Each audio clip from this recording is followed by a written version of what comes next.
Good day to you, my dear students. Today we will be learning on what Ohm's law is. According to a German physicist, George Simon Ohm discovered that current, resistance, and voltage have definite relationship with one another. That's why Ohm's law states that current is directly proportional to voltage and inversely proportional to resistance.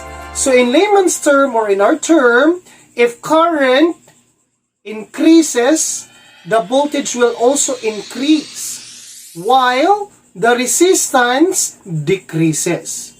Or vice versa. If resistance increases, the voltage and current will decrease. So we will discuss further and we will prove this statement, if this statement is correct, in our next video. Thank you for watching. God bless everyone. Bye-bye.